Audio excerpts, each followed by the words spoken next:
नमस्कार दोस्तों, स्वागत है आप सभी का हमारे YouTube चैनल RSP टेक पे।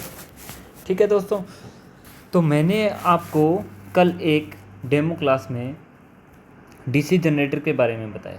ठीक है दोस्तों, वो सिर्फ एक डेमो क्लास थी, तो हम बीच में से कहीं से थ्योरी स्टार्ट नहीं करेंगे। हम इलेक्ट्रिशियन थ्योरी को एकदम बिल्कुल बेसिक से स्टार्ट करेंगे, एंड तक जाएंगे। ठीक है दोस्तों, तो सबसे पहले हमें देखना है कि स्टार्टिंग में विद्युत क्या है, विद्युत का इतिहास क्या है, और ये बेसिक चीज़ें मैं आपको बताऊंगा। थोड़ा हो सकता है टॉपिक बोरिंग लगे, लेकिन आपको हर चीज़ कवर करके चलनी है साथ के साथ। चलो ठीक है दोस्तों, हम आज से शुरू कर रहे हैं इलेक्ट्रिशियन थ्योरी। ठीक है दोस्तों, तो इलेक्ट्रिशियन थ्योरी में मैं पहले लिख देता हूँ इलेक्ट्रिशियन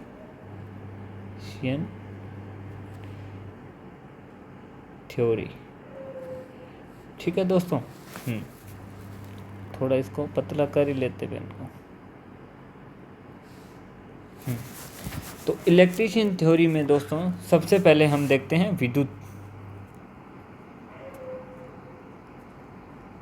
ठीक है, विद्युत क्या है? विद्युत को ब्रैकेट में लिख देता हूँ। विद्युत को इंग्लिश में क्या बोलते हैं? इलेक्ट्रिसिटी। ठीक है दोस्तों, इलेक्ट्रिसिटी, विद्युत को बोलते हैं इलेक्ट्रिसिटी।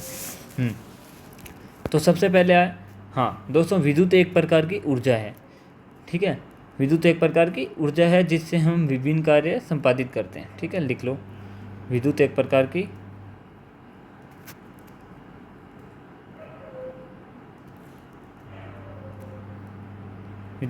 की ऊर्जा है जिससे हम विभिन्न कार्य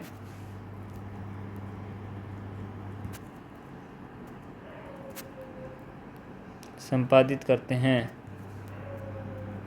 जैसे कि फ्रिज, कूलर, लैंप वगैरह जलाना, ये चलाना। ठीक है दोस्तों, तो विद्युत एक प्रकार की ऊर्जा है जिससे हम विभिन्न कार्य संपादित करते हैं। इसके बाद में यहाँ आया ऊर्जा वर्ग। तो ऊर्जा संरक्षण का नियम आप सबने पढ़ा होगा, नहीं पढ़ा तो आज पढ़ लीजिए। ऊर्जा संरक्षण का नियम, ऊर्जा संरक्षण का नियम। ठीक है दोस्तों, ऊर्जा संरक्षण का नियम क्या बोलता है? ऊर्जा संरक्षण का नियम ये बोलता है कि ऊर्जा को न तो उत्पन्न किया जा सकता है और न ही नष्ट किया जा सकता है। ऊर्जा को सिर्फ और सिर्फ एक से दूसरे रूप में रूपांतरित किया जा सकता है। ठीक है दोस्तों, ऊर्जा संरक्षण का नियम क्या है? ऊर्जा को न तो उत्पन्न किया जा सकता है और न ही नष्ट किया जा सकता है। ऊर्जा को एक से दूसरे रूप में रूपांतरित किया जा सकता है। ठीक है, जैसे कि सूर्य से प्रकाश आया, प्रकाश से ऊष्मीय ऊर्जा बनी और ऊष्मीय ऊर्जा को हमने विद्युत ऊर्जा में कन्वर्ट कर लिया। ठीक है, तो सबसे पहले आप ये नियम लिखो। ठीक है दोस्तों, आपको साथ के साथ नोट्स बनाते हुए चलना है। आप बार बार वीडियो देख के अपना टाइम वेस्ट नहीं करेंगे, साथ के साथ आप नोट्स बनाओ। और जब भी नेक्स्ट क्लास हो तो उससे पहले आपको जो आज पढ़ाया जा रहा है, मतलब जो पिछली क्लास में पढ़ा है आपने, वो आपको पूरा आना चाहिए। उसके लिए आपको 2-3 बार बढ़िया से बैठ के रिवाइज करना है। ठीक है दोस्तों, और हर चीज़ आपको आनी चाहिए एकदम। आपको बेसिक से अब साथ के साथ तैयार रहना है। ठीक है, चलो ठीक है दोस्तों। ऊर्जा संरक्षण का नियम, चलो मैं लिखा देता हूँ आपको। ऊर्जा संरक्षण का नियम, ऊर्जा को न तो उत्पन्न किया जा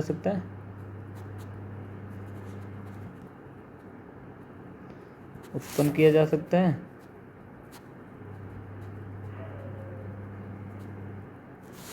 और न ही नष्ट।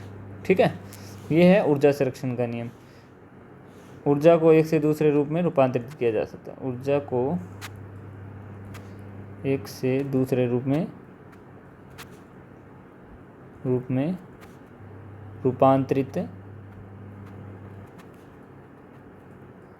किया जा सकता है। ठीक है दोस्तों, ये तो हो गया ऊर्जा संरक्षण। अब इसके कुछ एग्जाम्पल देख लेते हैं। ठीक है, पहला एग्जाम्पल हो गया, सूर्य से प्रकाश से विद्युत ऊर्जा। ठीक है, जैसे इसका एग्जाम्पल है सौर सेल, जिसको आज के टाइम हम जानते हैं सोलर प्लेट के नाम से, ठीक है। दूसरा एग्जांपल है कोयला, लकड़ी, इनसे ऊष्मीय ऊर्जा, इनसे ऊष्मीय ऊर्जा व ऊष्मीय ऊर्जा से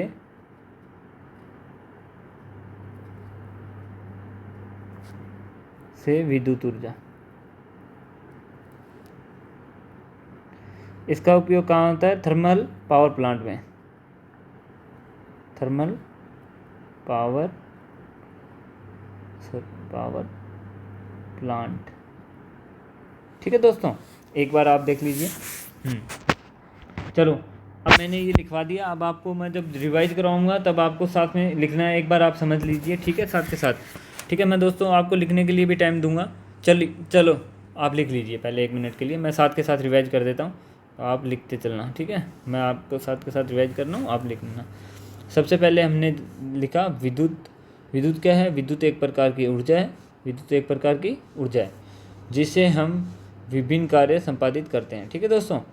उसके बाद में ऊर्जा संरक्षण का नियम। ऊर्जा संरक्षण का नियम क्या है? ऊर्जा को न तो उत्पन्न किया जा सकता है और न ही नष्ट किया जा सकता है, ठीक है, और न ही नष्ट किया जा सकता है। चलो दोस्तों नोट कर लीजिए। ऊर्जा को एक से दूसरे रूप में रूपांतरित किया जा सकता है, ठीक है दोस्तों। ये मैंने 2 एग्जाम्पल भी लिखवाए आपको, और लिखना है, एक और लिख लो। तीसरा एग्जाम्पल ये भी लिख लो,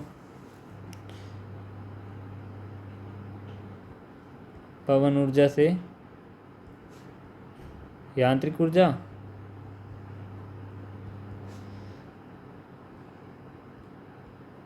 यांत्रिक ऊर्जा से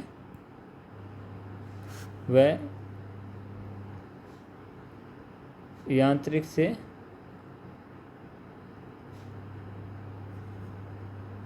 विद्युत ऊर्जा, ठीक है दोस्तों। चलो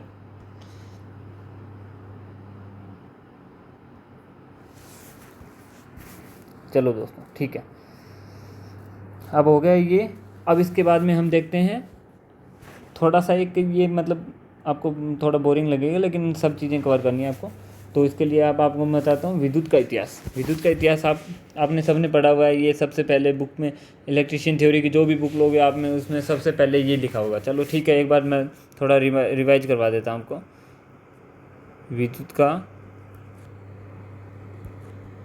इतिहास यानी कि हिस्ट्री ऑफ इलेक्ट्रिसिटी, ठीक है। इसमें आपको सिर्फ इतना याद रखने के लिए लिख लेना आप 2500 ईस्वी पूर्व, 2500 वर्ष पूर्व, इतना ये लिख लेना, और आगे लिख लेना थेल्स ऑफ मिटलेस, ठीक है, थेल्स ऑफ मिटलेस हो गया। और ये लिख लेना कि कहरवा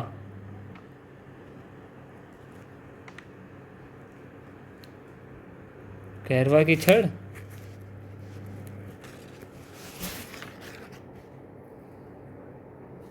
कहरवा की छड़ कागज के टुकड़े, बस इतना याद रख लेना, इतना ही। इसके अलावा ज़्यादा मतलब इसमें दिमाग ख़राब करने की ज़रूरत नहीं है, ना इतना टाइम वेस्ट करना आपको, ठीक है। अब उसके बाद में अगला टॉपिक क्या है? बेंजामिन फ्रैंकलिन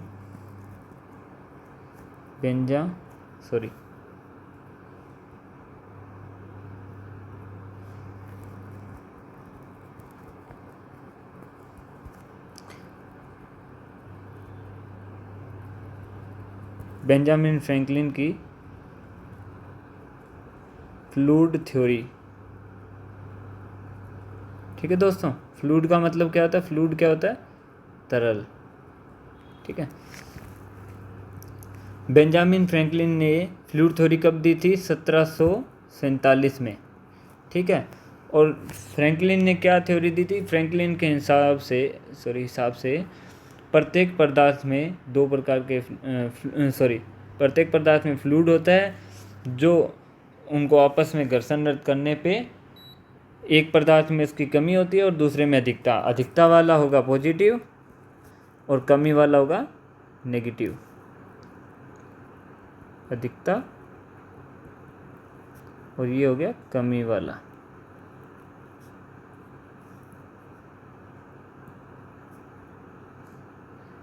ये अधिकता और ये कमी, ठीक है, ये अधिकता और ये कमी, ठीक है। तो आपको सिर्फ ये रखना है याद कि बेंजामिन फ्रैंकलिन ने एक फ्लूइड थ्योरी दी 1747 में। आप ये भी लिख सकता हो कि फ्लूइड थ्योरी के अलावा आप लिख सकते हो एक फ्लूइड थ्योरी, ठीक है, एक फ्लूइड थ्योरी। तो इसके हिसाब से प्रत्येक पदार्थ में अलग अलग मात्रा में फ्लूइड पाया जाता है जो एक दूसरे को आपस में घर्षण रद्द करने पे जिसमें बढ़ेगा वो पॉजिटिव हो जाएगा, जिसमें घटेगा वो नेगेटिव हो जाएगा, ठीक है। इतना याद रखना, ज़्यादा इसमें डीप में जाने की ज़रूरत नहीं है, ठीक है दोस्तों।